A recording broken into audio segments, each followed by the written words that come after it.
Expectation, எதிர்பார்ப்பு, நிறைய காரியங்கள் நம்ம எதிர்பார்ப்போம். ஆனால் காமனாக நம்ம எல்லாரும் எதிர்பார்க்குற ஒன்று தான் ரெஸ்பெக்ட். நம்மளை ஒருத்தங்க மதிக்கணும், மரியாதை தரணும்னு நம்ம எதிர்பார்ப்போம். ரொம்ப இடங்கள் அது நடக்கிறது இல்லை. ஆனால் போவாஸோட வாழ்க்கையில் ஜனங்களை வர மதிக்கிறாங்க, ரெஸ்பெக்ட் பண்ணுறாங்க. எப்படி? Day 28 life lessons from Bible.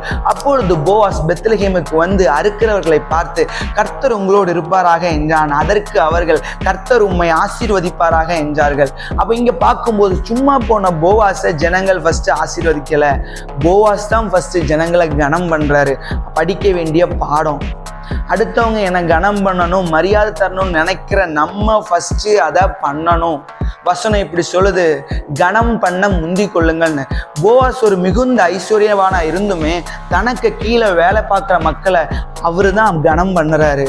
இல்லை அவங்க என்ன கனம் பண்ண மாட்டாங்க, இல்லை மதிக்க மாட்டாங்க, அந்த கதையே இல்லை.